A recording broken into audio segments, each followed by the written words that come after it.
gentlemen, boys and girls, Martha's, Julie's, Andrews, everyone who's come to the newest edition of Take the Black Live. Thanks for being here. Thanks for watching us. Thanks for plugging yourselves in to the one and only and best source for all things sci-fi, fantasy, movies, TV, books, etc., and so forth, Bed Bath and beyond on the internet. Take the Black Live. I am Dan Selke of winterscoming.net with Daniel Roman of winterscoming.net. Daniel Roman, how are you Hello. on this beautiful Wednesday? I am doing excellently on this beautiful Wednesday. I am at home, not in the basement of the library. But for some reason, it's working well, so we're not going to jinx that. And yeah, I'm psyched because we have exciting news to talk about today. We For do? all the nerds in the house. We do, apparently. I mean, I'm excited about it. There's maybe some cool movie news. But before we get to it, we've got other stuff to get through first. So how are you, Dan? How are all of you out there? Hang around for the I'm really good great. news. I might be in a library soon because we're moving to a condo, Nice. and there might be like a couple of weeks where I have no internet, so I might have to go to the local library, like you, Senpai, and broadcast out of one of the meeting rooms. We'll see how that goes. That's not a bad place to be. Also, we still can't talk about the super cool, awesome conversation you had with a certain super cool, awesome person, or can we? We can mention that that's coming. The conversation already happened, so at this point we can say it's a thing. Yeah. I saw right behind you is one of the books authored by this somebody. So it went in my head. Who'd you talk to recently, Dan? I don't know if I can reach them. Oh, I talked to. Oh no, this is dangerous, people. Got it. This is a very rickety chair. For audio listeners, I'm in a rickety chair. I almost fell and died. But it was in the name of getting a book off the shelf. Yeah, so I spoke to Patrick Rothfuss recently.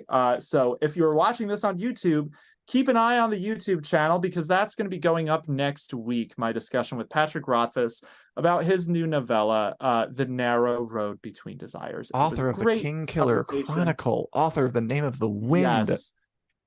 Yes, it was a really wonderful conversation. Yeah.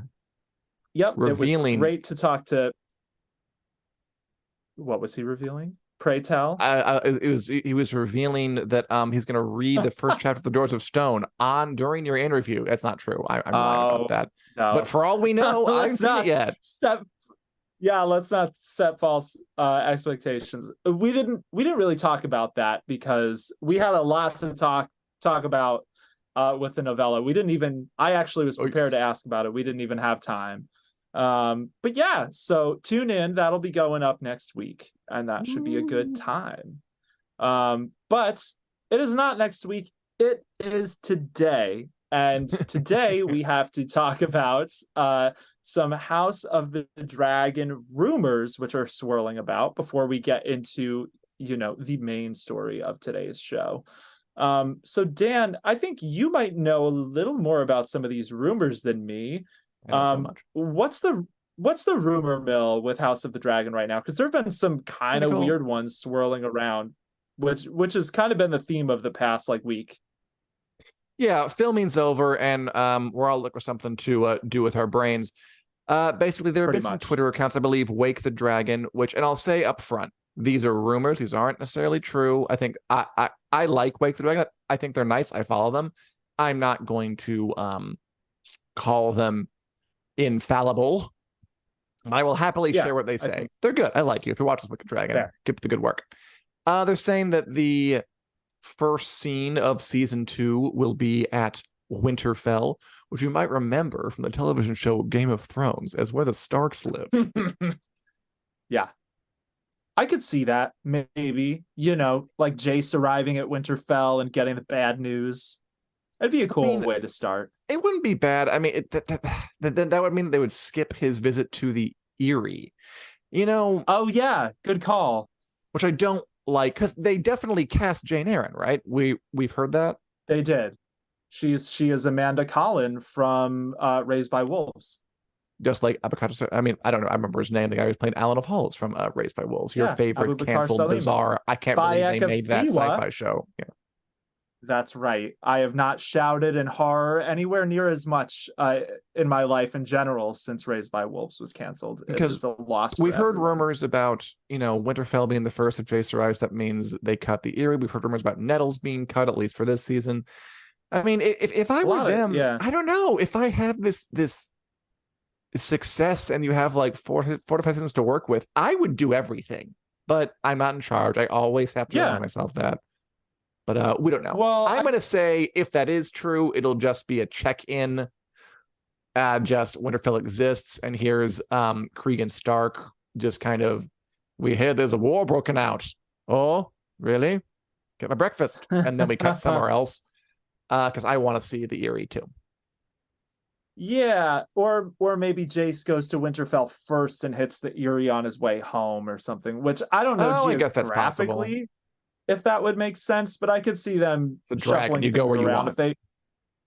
Yeah, and I could see how they might, Game of Thrones had this whole thing with like opening its first season and its last season in Winterfell. So I think there's a certain nostalgia factor for opening a season in Winterfell. I don't want to be pandered to, though. I don't either. Dan. I want them to tell a good story in the best way. Hey, I just said I didn't want that. Yeah. So I hope this one is not 100% on point, or like you said, maybe it's just a little check-in. I personally, I don't even know that I would want Jace to be the first scenes of the season, because there are a lot of characters I'm more interested in, frankly.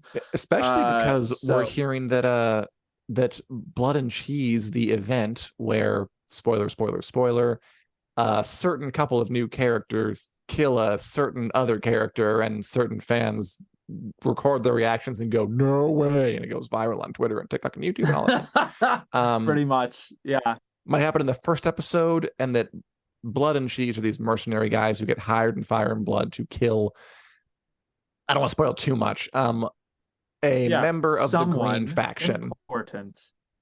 Yeah. And it goes down, it's brutal and bloody and it's horrible. And then I think the Dragon said that Blood will appear in first 2 episodes, played by a gentleman whose name escapes me, which would tell me that he's not going to stick around for that long. I don't know. Blood and Cheese, I thought maybe.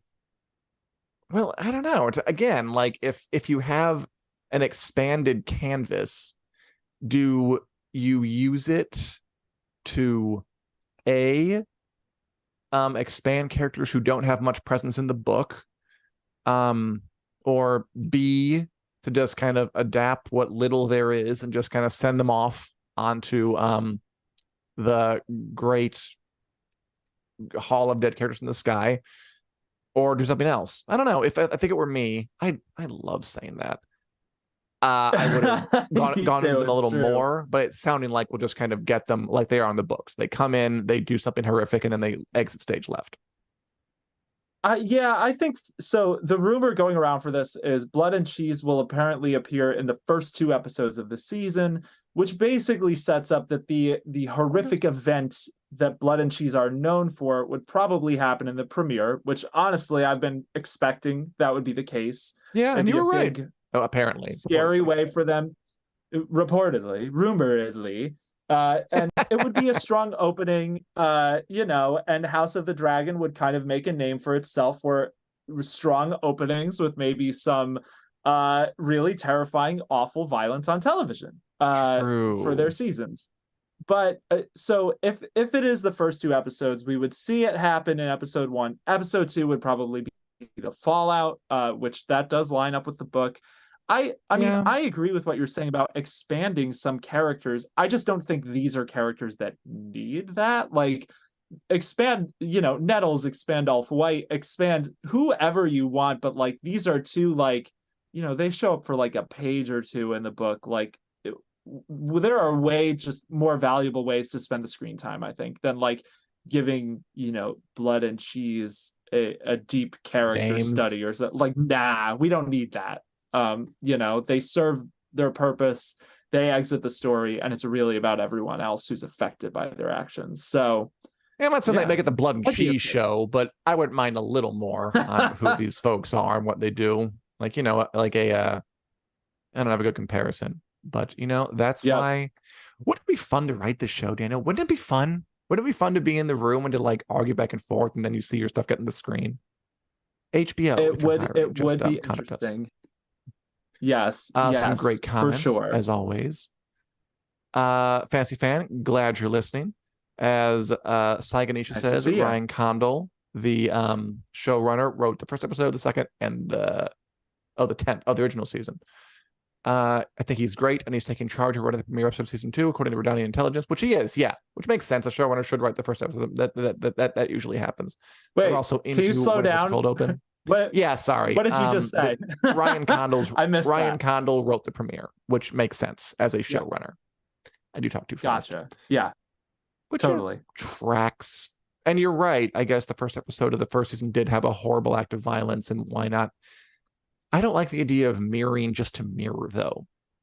I don't like Well, when, I don't know, things are arranged in a way where it's you're putting anything before the question of what should dramatically happen next.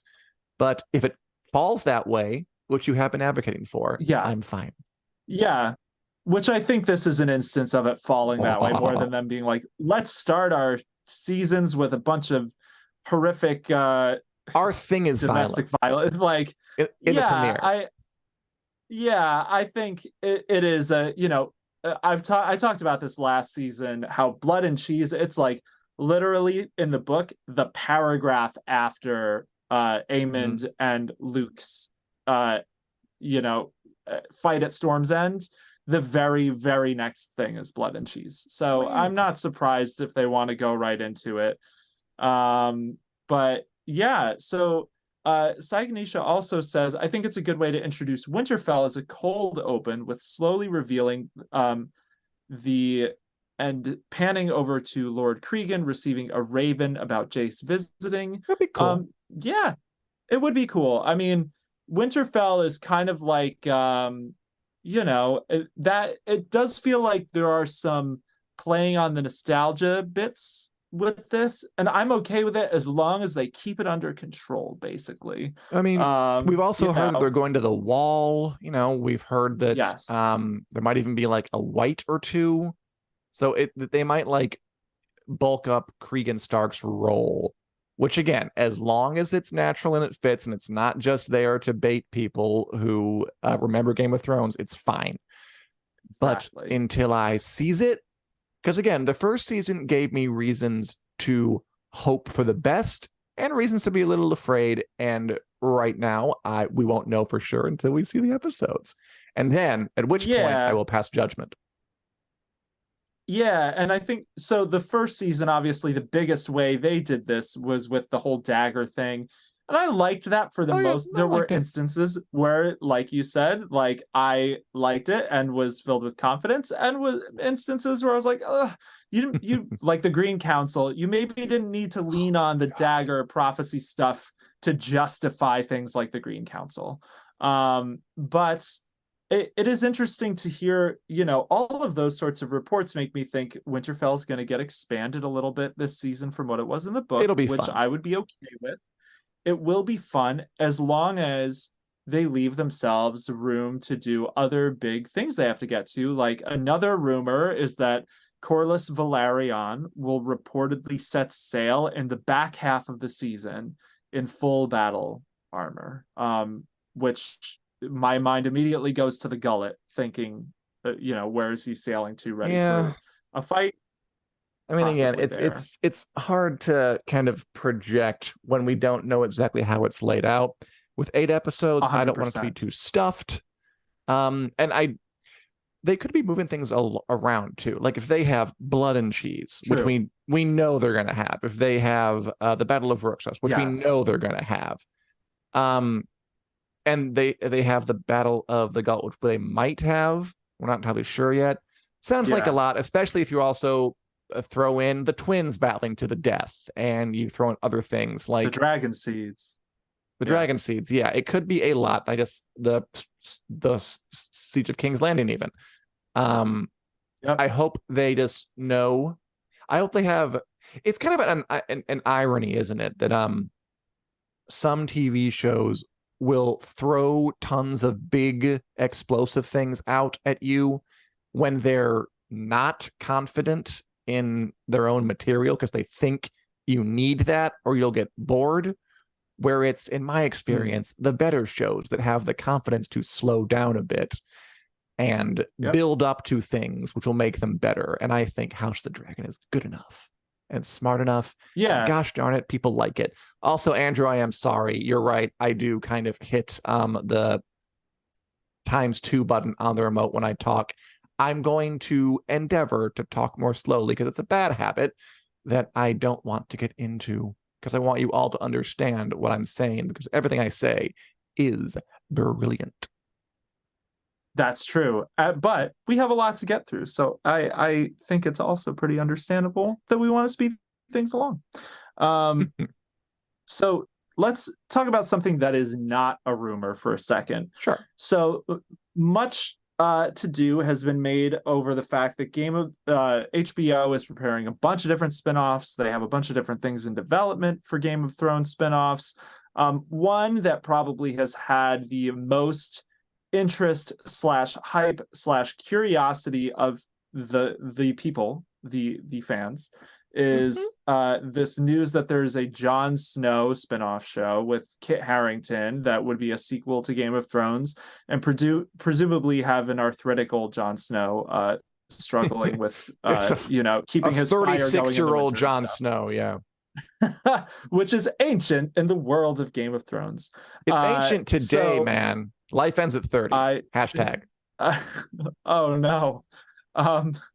So something that HBO, I think he's the programming president, Casey Bloys. He's the boss of HBO. He's the CEO now. He is. Good for you. Oh Casey yeah, he had promotion. Moving on up. Yeah, so CEO of HBO, Casey Bloys, said in a press conference recently that no other Game of Thrones spinoffs are close to a green light. So that means Jon Snow not close to being greenlit to actually go into production. They're still feeling out whether they want to pursue any other shows beyond A Knight of the Seven Kingdoms and House of the Dragon, which to me, that's fine. They don't really need more shows yet. Do Dunk and Egg well, do House of the Dragon well, which is a much more contained story than Game of Thrones. Like, it's not going to run for 8 seasons. Yeah. So just stick the landing on that and get Dunk and Egg off the ground. Then we can talk, Mr. Bloys. I don't want any more. I think those two are perfect. We touched on this last week. How, look, we are seeing in real time the dangers of overstuffing your lineup with spin-offs and sequels in the form of the Marvel Cinematic Universe, and to a lesser extent, the Star Wars Cinematic Galaxy, whatever they call that. We're seeing how people are just not showing up to see Marvel movies like they used to. We're seeing how viewership is trailing off of Marvel shows. We're seeing how folk are getting tired. We're seeing how they're kind of getting panicky over at Disney. We know what happens if you overextend yourself. So don't do it. So just give us great stuff, 1, maybe 2 at a time. And then if there's an appetite for more, do more. That's the right choice. Good for you, Casey Bloys, you sock puppet account using intelligent CEO. Yeah, I mean, I do agree with what you're saying about, we're seeing the dangers of oversaturation in real time, because obviously it's a huge discussion right now in the Marvelverse. And just look at this week for kind of the perfect example. The Loki finale hits tomorrow and the Marvels comes out the next day. And there's just, no matter how well they promote these things, that is just splitting your audience attention for 2 things. You want both of them to be a big deal, and there's no way that they will feel as special as they would have if they weren't happening literally one day after the next. So it is an interesting, quandary, and we are seeing how it can go wrong pretty clearly. Even, I liked some of the Marvel things like Ant-Man that weren't super well received. But I think it's pretty undeniable how the the enthusiasm is not what it was a couple of years ago, kind of broadly. There's no longer this foregone conclusion that if it's Marvel, it's going to be excellent and a home run. They've had too many kind of near misses and things like that since. And HBO So watched yeah, that, and I think that's the right lesson from it. yeah, same. Nicole said she heard the Marvels is getting bad reviews. I've heard kind of the opposite. Like what I've heard is that there's a lot of speculation that it wasn't going to be good, that it was going to underperform at the box office. The first critic reactions were pretty good and fun, but I don't know.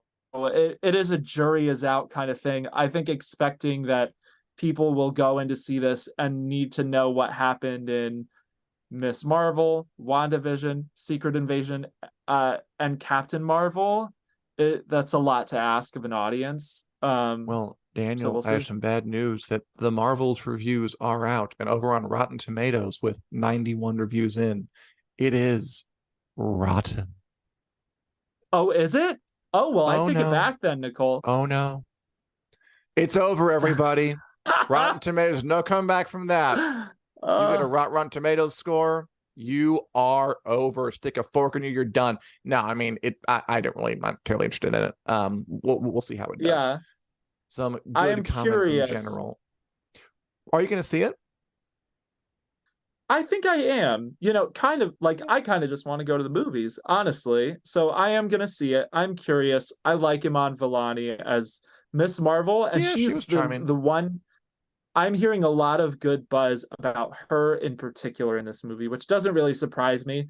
It seems like she's one of the new round of Marvel characters that has really resonated with a lot of people. But yeah, I do agree with something Robert Harris said too, which is I feel like there is a bit of an issue with people being against this because it's an all women major casting Marvel movie, which I hate to point out and be like, probably onto something there. But I one mean, thing that is always, so a but story that broke the yeah, it has bugged me. So Nia DaCosta, the director, there was all this like hullabaloo about that she, started working on something else while it was in post-production. And like that's a normal thing that happens. yeah, it's fine. So it's strange Time to to see like freak it make out. headlines and people be upset about it. And it's like lots of people do this. Like, why is this becoming a point of contention now? So you're It's, probably you onto know something what? there, Robert, but what? It's so wild because I've been kind of pooping on the MCU and Marvel for a while now, saying like I'm bored. You have. Now that everyone else is kind of doing it, You're coming. it might come around. It's possible that it'll start be like the kind of forward thinking thing to do, to be like, guys, it's not that bad. They're gonna revamp. So we'll see if my Well, contrarianism kicks in as more and more folk pile on, because they are yeah, starting to feel sort of piled on, like with all these reports, the Variety report, everything. absolutely. Yeah, and I agree with that. So, like, I think, talking about the dangers of stretching, creatives too thin and stuff like that, that's all super legit and a Mhm. very good point. But the doom and gloom of like the MCU is over, it's all downhill, like that's a little extreme. Like they're gonna probably find some ways to reorient. I don't know that it will ever get back up to the level of No, no, Endgame, which was a cultural event they had been working toward that yeah, had really good pacing for like a decade or however long to get there. But I don't think that it's just going to bottom out it's and not keep over. going No, downhill. I think they'll find some sort of new um, equilibrium, I guess. of course, yeah. Um, It's one one thing to take shots at them when they're on top of the world. Now it just seems mean. Yeah. And so I'm excited to read this. For anyone who's interested in Marvel, I got this book this week. I went out to the store and I got it. Ooh, with a MCU, The buzz. Reign of Marvel Studios. Yeah, by Joanna Robinson, Dave Gonzalez, and Gavin Edwards. A lot of these articles that are like, oh, never before heard story about the MCU, blah, blah, blah drama. A lot of them are coming from this book because they did Oh like yeah, totally. exhaustive research. So if you're interested in what's going on with Marvel, this is a book you probably want to check out, and I'm gonna hopefully read it soon and report back. Book, love it. Before we move on, some comments from all y'all wonderful, articulate people. Talking about Jon Snow show again. Saiganisha said, and I agree with this, that I think HBO realized they didn't need to force the Jon Snow show to arrive. Kit will be here in 5 years, which is true. I don't think people are clamoring for like a young Corson Ramirez show, which I agree with. Although Julie Davies says that I don't want snow. I need snow, please. And Duncan Egg, I will be happy. I do think that if they do anything beyond Duncan Egg and House of the Dragon, they should hand someone a Jon Snow movie. That would be a good time. God, it could be hard to do right, though. That, I think, is the one I would want the most after Duncan Egg, is a Jon Snow movie, probably. That would be fun. Or an Arya movie. But I'm happy with these two. I want these two, that's all I want, but beyond that. Yeah, a Jon Snow movie or show actually concerns me more than most of these, because that is basically the television universe or HBO saying we can make a sequel to George R. R. Martin's A Song of Ice and Fire, and it's like I don't know, man. Like, that's like, would you want a sequel about Aragorn just like trying to figure out how to be king? Like, not really. I don't. I mean, I don't know. I think it's it could go either way, right? It could either be great.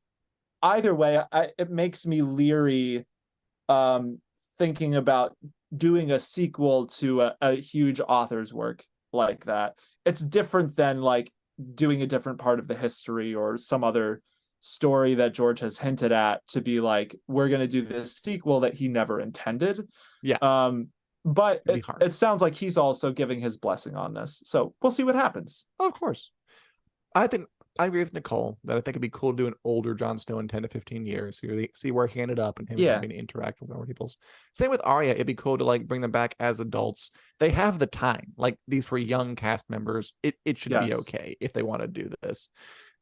There were several shows like that kind of came back after years away. I don't think any of them really hit. Dexter. Like, I was reminded of, Dexter, right? That did okay. Did you know that Frasier came back like a couple of weeks ago and no one's talking about it? So I forgot that it was coming back. I remember hearing about this a while ago, but there's something weird about like reboot, like I guess it's like revival shows like that. It's like it needs to really justify Gilmore itself. Girls came back. Yeah. And it's like, I don't know, did we really need that? Like, and I love Frasier. Frasier is one of my favorite shows. Frasier, but I'm not like gunning to go watch like the Frasier revival either. So yeah, I am on the, I'm on the fence with those sorts of things in general, but I do think they could do something interesting with Jon Snow. And it's nice to know that, Kit Harington is really behind this. It's a passion project for him. 100%. So we'll see. I'm sure Kelsey Grammer was all gung-ho for a Frasier reboot too, but we'll see how that goes. As There's got to be a good creative reason for it. Saiganisha says, I think I'm dumb. I didn't even realize your first names were both Dan. I was like, oh yeah, those are the Wick duo. We'll go with the Wick duo. But yes, our names are Dan. Pure coincidence. I'm fine with that. I didn't make him change his name from Mortimer for better branding. Yeah, that's just the way I'm here at Wick. So Daniel, Dan, if you will, what else is happening in the news these days? Yeah, so the biggest thing, the main thing we wanted to talk about, gush about, fret about today is that it was just announced that Nintendo and Avi Arad's production company, Arad Productions, Inc., are making a live-action Legend of Zelda movie. This is not a drill. It is an actual thing that is happening. Zelda's had a few false starts over the years. There was a TV show in the works back in 2015 that just kind of died because I don't know why. It just died. But this is apparently happening. It has some serious push behind it because the Super Mario Bros. Movie was a massive hit that brought in over $1 billion. So now Nintendo is like, maybe we should do other movies with our beloved game properties that have enchanted millions of people for decades. And where better We to really start have. than Zelda? Yeah, so this is live action, so not a Yeah, cartoon. How do you feel about this, Dan? How do you guys out I'm there feel about totally this? into it. Well, I'm not sure everyone who watches us plays Zelda or knows Zelda. I'm a Zelda fan from way back. I got my start with the N64 once, which you Yeah, skipped because you're a heretic. And I love it. Why not? I've heard that Nintendo, let's see, what I've heard that Nintendo, which is kind of the granddaddy prestige, like the Disney of video games, basically, that they've been trying to break into movies for a while to expand under their new CEO, whose name I don't remember. The Mario thing was a part of that. To me, Nintendo doing a Zelda movie and like I assume is going to try to make a good one is just more evidence of this sea change we're seeing where video game adaptations, yeah, be they TV or movies, shift from being these like cringy embarrassments from the days of Prince of Persia or Assassin's Creed or Doom or the later Mortal Kombat things or the first Super Mario Brothers movie, which had Bob Hoskins and yeah. John Leguizamo as live action people fighting Dennis Hopper as Bowser. You can't buy that publicity. Wow, Um, Dennis you didn't Hopper know as that? Yeah, that's great. Bowser. Yeah, No, I've I never haven't actually seen it in seen it. so long. I never actually watched it, the whole thing all the way through. But You're anyway, and probably now, not missing much. oh, I'm definitely not missing much. Although I am a connoisseur of like campy stuff, so maybe someday. But anyway, then this past year we have things like The Last of Us, which is a video game adaptation that actually went over really well with critics and audiences, and it was a big hit. We have Super Mario Brothers movie, which made over $1 billion at the box office, as you said. We've had Detective Pikachu, which is also a big hit with Ryan Reynolds, a big star in it. Yeah, Even that Five Nights at Freddy's movie was made for like $20 million. It's making like 300 million back. It's a bona fide hit. yeah, It's shifting, and a major player like Nintendo fully endorsing these movies is just more evidence that if Nintendo's in on this, then everyone's in on this. I yeah, predicted for a while that the next big thing we'll see, and everyone out there, whether you like video games or not, this is happening. So just get ready for yeah. it. Superheroes are going to sort of not go away, but slide down a bit, and we're going to see a lot of video game adaptations the next couple of years. We're talking a bunch of new Yeah, Tomb Raider movies. We're talking the Crash Bandicoot quadrilogy. We're talking Jack and Daxter fully reloaded. We're talking Luigi spin-offs. We're talking a no. prestige Metroid movie with Florence Pugh winning Academy nominated for playing Samus. We're talking a lot of stuff coming up. That's what's going to happen. My hope, That's my prediction. yeah, you called this a while ago, and you history is proving that you were right. The Yay. superhero movies, they're not down and out, but they're struggling a little bit. And a lot of studios are hopping on board with video game adaptations. Amazon is doing a God of War show. They are right. And Fallout too. Fallout. So the thing that I hope, hearing you just talk about this and the Luigi spinoff and whatever, my hope is that the companies who want to do these things will get people behind them who actually care about the things instead of just trying to make bank on adaptations, because that is why a lot of the older, cringier ones went wrong, in my opinion, and why something like The Last of Us was an enormous success, because even aside from the fact that they had Neil Druckmann, who made the Last of Us games, Craig Mazin, the other showrunner, was a huge fan of them for years. Like, he was requesting to make them.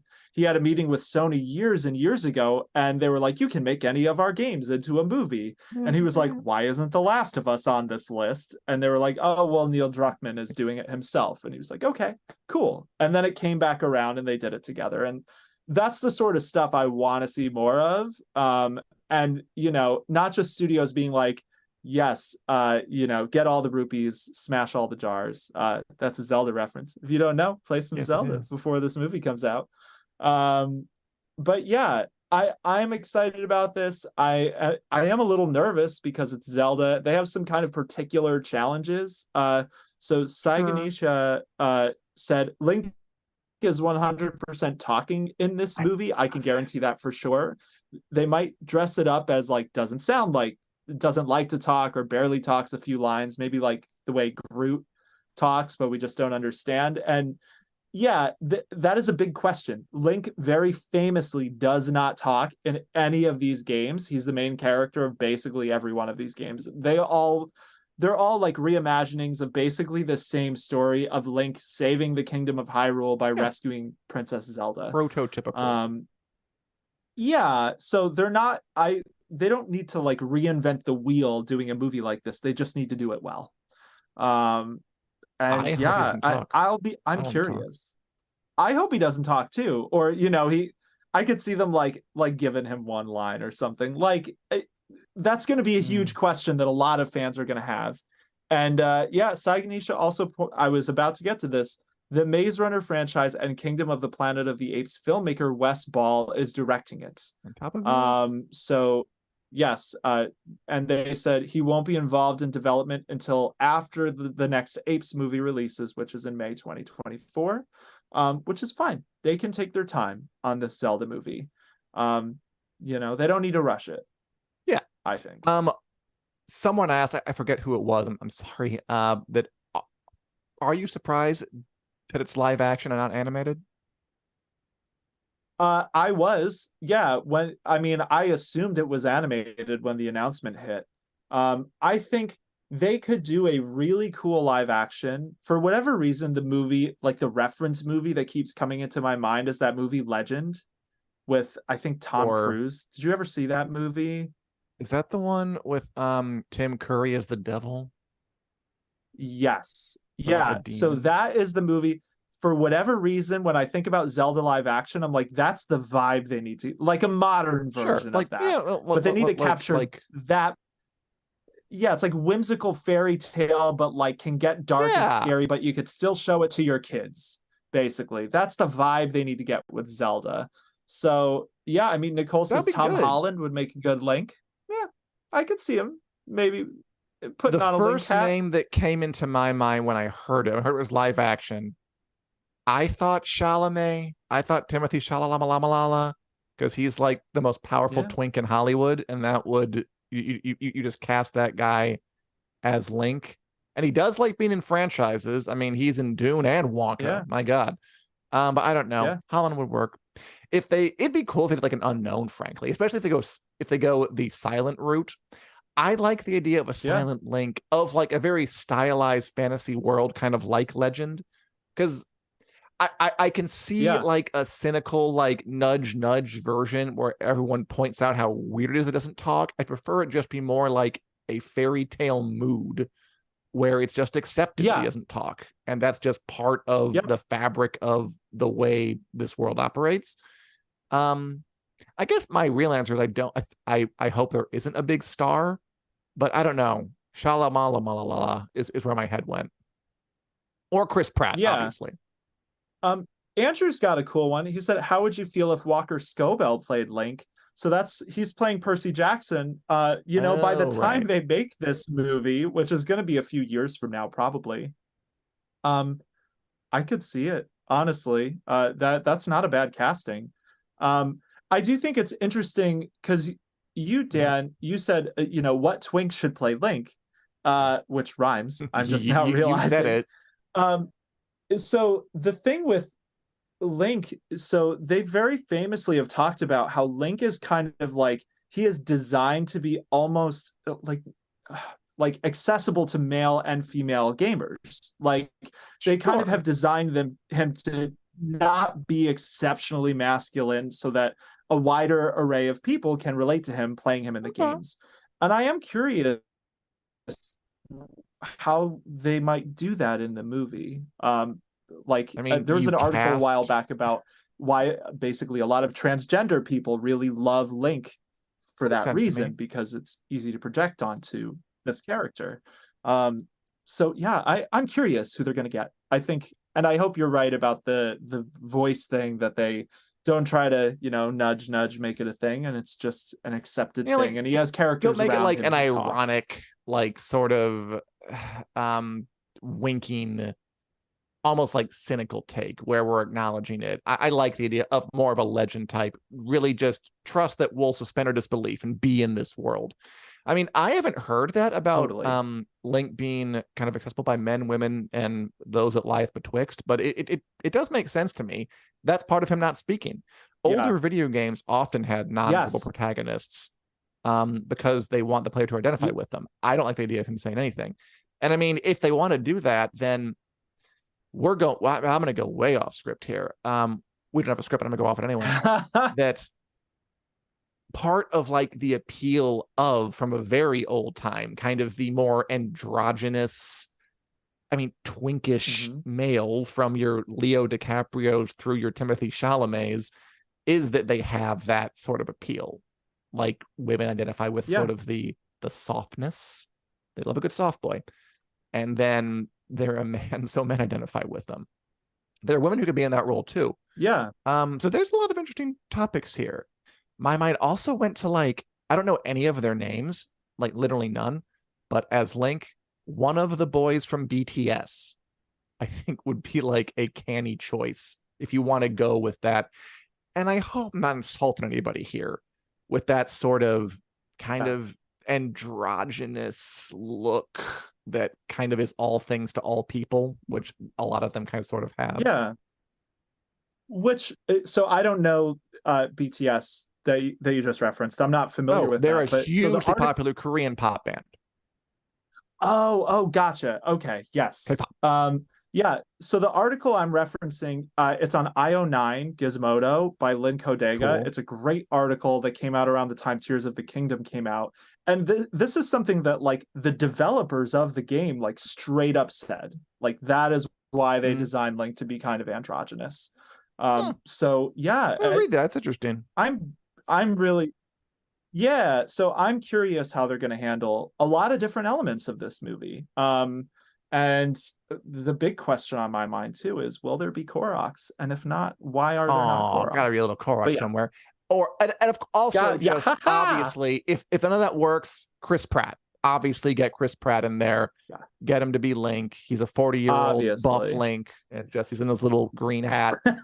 Just rips, man. He's Link. He's a washed out, upset Link, you know, late in life, getting back on the trail, being a hero after it didn't work out in his youth. Oh, he's quipping, he's being funny, he's being quick. It's gonna work.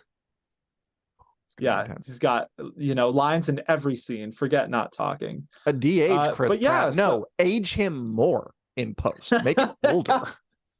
Go against the grain. Be brave. Yeah. Yep.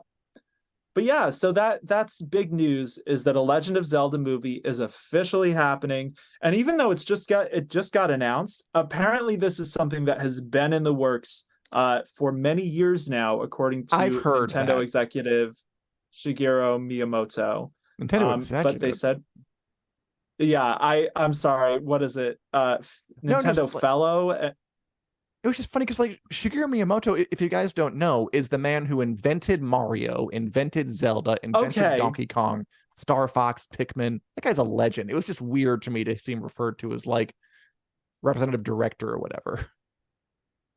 Yeah, so that kind of confused me when this was in the Hollywood Report or the Deadline, whoever announced this. I read that and I was like, is this the person who invented these characters? Miyamoto. He is probably definitely the most influential living game designer, I'd say, or at least it got to be top 3.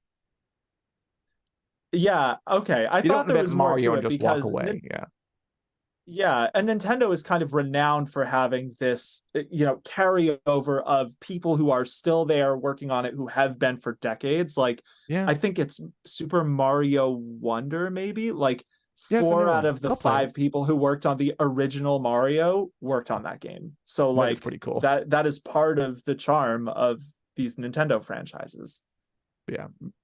Miyamoto has been at this for a long time, and I have heard that he's been pivoting to more, I guess he's been doing games so long, he's like, why don't I try out movies? So he was consulting a lot on the Mario Brothers movie, now he's doing this. He didn't invent Metroid, that's though. Great. That was another guy who died. That's too bad. So I think we should probably move on to what we're watching. We should. one last thing here. So from Bad Thoughts Studio, did you hear that Kevin Feige confirmed his Star Wars film is not happening? No, I have Big not heard shock. that. This is my surprised face, which Add is it to to the say, pile of canceled Star Wars films. Yeah. pretty much. I basically, with Star Wars, I assume it's not happening until it reaches a critical mass point where, there are trailers of actors on set and they, I it mean, has honestly, a release even date. then, until I have a ticket in my Even hand, then. I'll believe it. There have been too many times, and this is something that got talked about during the whole like Disney, kind of Disney CEO switch. There was a whole snafu where they pushed Lucasfilm to announce a bunch of stuff before they were ready, and now we've been living through the result of that. So yeah, we'll see what happens. But what have you been not watching, surprised. Daniel? I'm not surprised. The main thing I've been watching this week is Beacon 23, which is a new science fiction show that is coming out on MGM Plus, which is a streaming service. That's the one that We had always got to Winter King. remind you. Yeah. Yep. That's MGM Plus was 0% on my radar before the past like 3 months. And now they've had a few shows where I'm like, hey, MGM Plus, you're pretty late into the streaming wars. I feel like they're kind of like, and MGM, if you're listening, don't get offended. I'm going to use a Game of Thrones metaphor here. It's fine. I feel like it's the Walder Frey of the streaming wars a little bit because they just showed up at the end after it's mostly done. And they're like hey, we're here too. Supporting, yeah. I don't know who they're supporting. It is a little weird because like, isn't MGM owned by Amazon? I was just going to ask that. Yeah. Anyway. Yeah. I mean, Disney also owns exactly. Hulu technically, or they're trying, they're still different, whatever, man. They're trying. Yeah. So all that aside, Beacon 23 is really cool so far. It stars Lena Headey and Stefan James, and it's about these two people who basically end up trapped together on a deep space lighthouse. And it deals with like the, things about isolation and community. There's some cool AI stuff going on in there about AI going wrong or right. What? A rogue AI on a sci-fi show. Yeah. So it is pretty cool. It's got great special effects. Lena Headey is just a force of nature. Every scene she's on, she just utterly commands. So I've seen the first episode of that. I'm watching the second one tonight. It comes out on MGM Plus on Sunday. The first 2 episodes drop. And if you liked Silo, you probably want to check this out because it is based on a book by the same guy who wrote Silo, Hugh Howey, Beacon 23. Nice. So yeah, that's very cool. And if you're interested in that, nice. I interviewed the executive producer, Glenn Mazzara, from that show, and that will be up this weekend. I've heard of him. Very, very cool. He did he was on The Walking Dead. An executive producer on that and The Shield, whole bunch of stuff. But Dan, what have you been watching? A lot. As Robert Harris says, Invincible. Okay. Watching Invincible. Invincible's great. I think you should watch that show. I want to talk to you about it. Great superhero show on Amazon. It's awesome. A lot of you guys are watching stuff. Andrew's watching Loki, Pluto Blue Samurai. I'm watching Loki. Loki's pretty good. Nicole's watching it just went down. Nicole's watching Loki, the Golden Bachelor, which I hear is fun. The Gilded Age. I might try and catch up on the Gilded Age. I don't know if I'm gonna have time for it. Nicole and Julie both enjoyed Gen V, which has definitely gotten some good press. I'm very glad for that. Yeah. Keep meaning to watch that. I also finished The Winter King over on MGM Plus. Yes, our favorite. The shame that show wasn't better. I love the books. The show was middling at best. We'll see what happens. I don't think we need to talk about it much more. I think it's been less time ever mentioned The Winter King. I have a suspicion it might be less time ever mentioned The Winter King in the show. I watched the Attack on Titan series finale. That's the biggest anime of the last decade. And they went hard and they went ham and I got emotional and I liked it a lot. So kudos to the Attack on Titan finishing strong. I also got the screeners. I'm going to start watching them tonight for All Mankind season 4 on Apple TV Plus. It's a great show that I recommend if you haven't seen it. Kind of it's both a period piece and a sci-fi show. So that's a fun one, kind of about the NASA space race. if it kept going, alternate history sort of stuff. Let's colonize Mars. That's a really good show, and it's coming back. So there's a lot on right now, and I'm enjoying quite a bit of it. I've heard of Blue-Eyed Samurai. A bunch of folk are talking about it. Should I watch that? That's a good question. I don't know what it's about. Do you know what Blue-Eyed Samurai is about? It is about a samurai with blue eyes. You're no, I don't really. I don't really know. I've heard it's good too. It's animated, I have heard good things. I believe.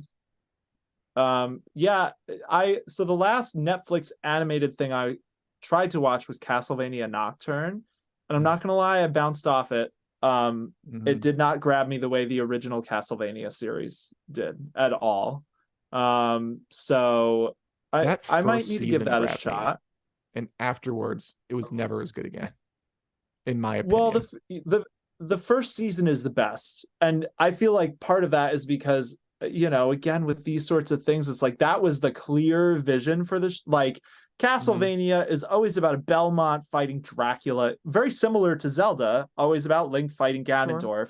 And like they did that story. Dracula's son fights Dracula.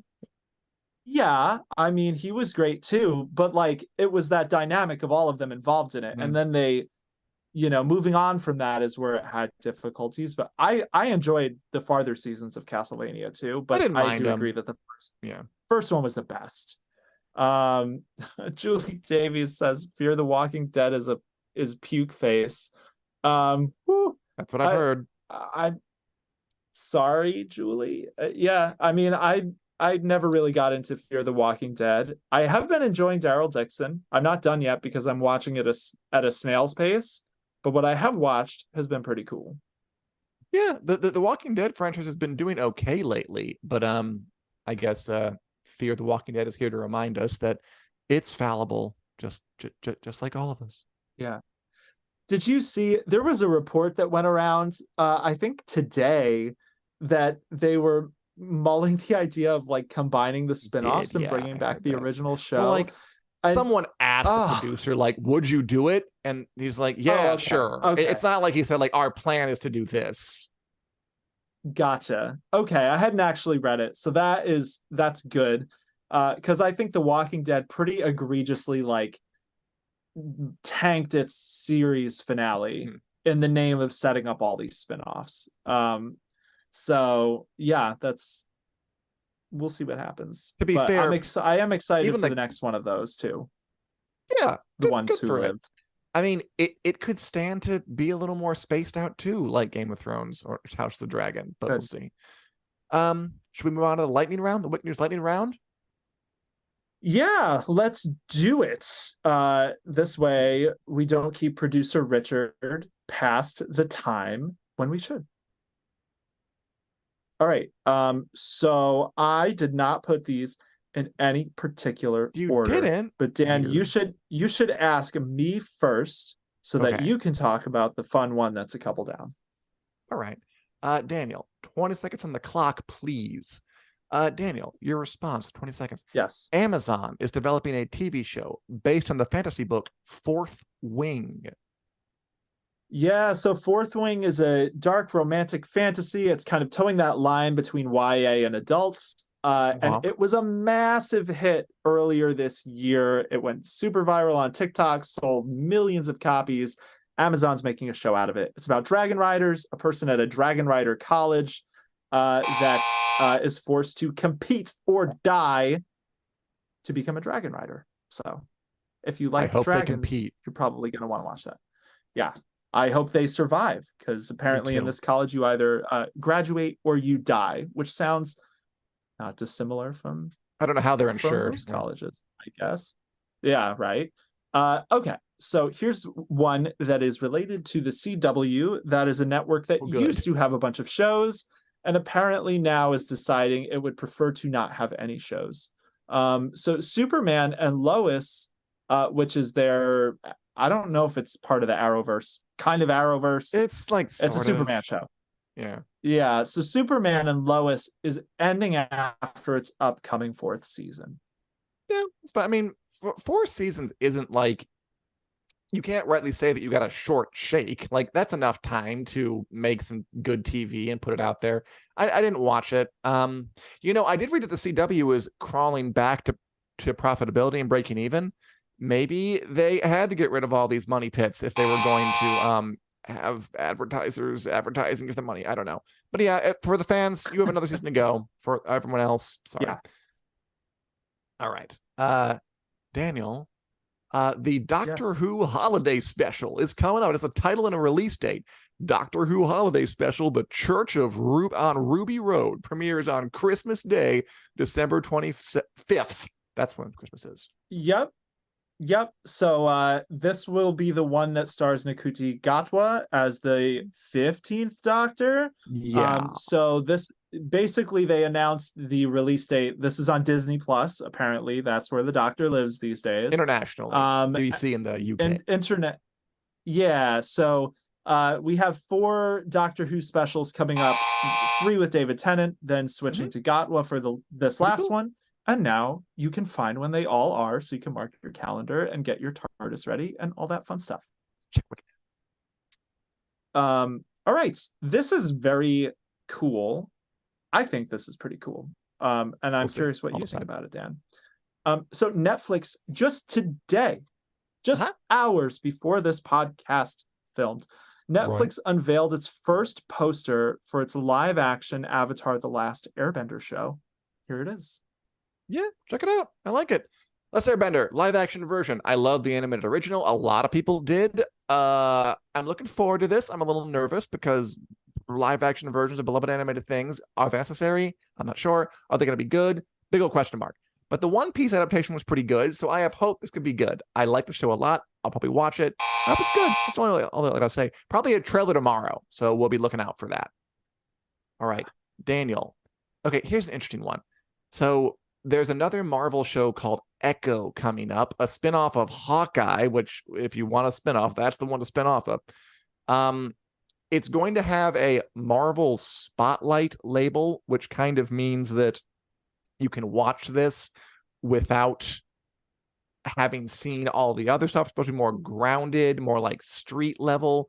It's Marvel telling people you don't have to have seen everything else to see this, so please watch it. Or you're going to watch Echo, the MCU show. I am going to watch Echo. I am very intrigued about Echo. It involves the Kingpin. Echo is a Native American hero who is deaf and has some very cool powers. They're doing her powers a little differently in the show. I'm very interested. I just think this whole Marvel Spotlight thing is hilarious because they're basically that's basically what they did on Netflix. The Marvel Netflix shows were grounded street level heroes instead of the Avengers. And now they're doing the same thing like 10 years later on Disney Plus. And I just laugh. Gotta do something. Gotta do something, I guess. So here's one for all of the Kevin Costner stands in the house, of which I don't know, maybe there's one or two somewhere. This one is for Dan's mom. The final episodes of Yellowstone. Who doesn't?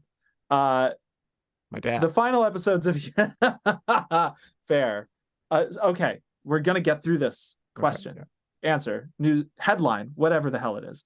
The final episodes of Yellowstone are airing in November 2024. Yeah, huge show. This was a big network TV or cable TV success story. Yellowstone. Kevin Costner is the patriarch of a ranching family in Wyoming, I want to say. And it's coming to an end after a very storied behind-the-scenes thing where Kevin Costner didn't want to do the show anymore, so they had to cut it off early. They're going to replace him with Matthew McConaughey in a new show. It's a pretty big deal. The show got very, very big. Congrats. Sorry it ended too soon, but there's like 18,000 spinoffs, so you'll be fine. Okay, Daniel. HBO has renamed. Can I pause? Yes, you can. Can I pause for just 1 second? Yes. Robert Harris says only 2 episodes for Echo. It's 5. Don't panic too much. 5 episodes for Echo. Yes. Carry on. All right. That's how you liked it. Montana, not Wyoming. One of the middle ones. Daniel, HBO has renamed its Dune prequel series from Dune: The Sisterhood to Dune: Prophecy. It will air in the fall of 2024. This makes me think of Agatha, Darkhold Diaries, Covens of whatever, and just studios decide on what your show is going to be before you announce a name. No one will judge you for it. Just say it's a Dune prequel series.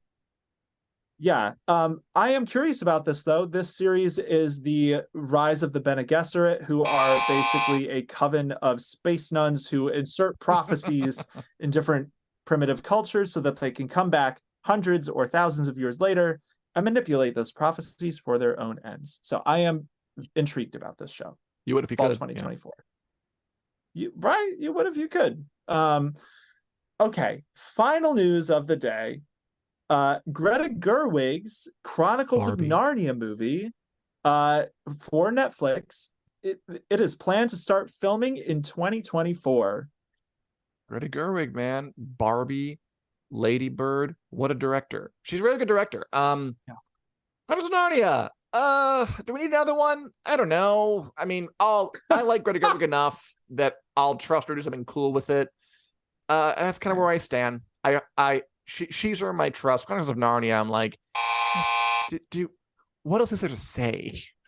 But we'll see what happens in 2026 or whatever. Okay, and that's our show. What a good show. I really enjoyed talking to you, Daniel. I really enjoyed talking to all of you out there. Thanks for watching. Right, if you want to hear more of us, time. I agree. Good. We're here every week on Wednesday at 2 p.m. CST, 3 on the East Coast, 1 on the mountains, and noon on the West Coast. Come back and see us live on either the Winners Coming Facebook page or the Winners Coming YouTube page. I'm sorry for talking fast. We're also available to download in podcast form wherever podcasts are available, be it Google Play, iTunes, or elsewhere. Again, thanks for watching. Thanks for the compliments. Blah. Yes, Sagitta points out that the Dune Prophecy TV show is not going to stop for the strike because it's in the UK, which is a whole weird thing. Tune in next week, and John Cena for Tingle. Goodbye.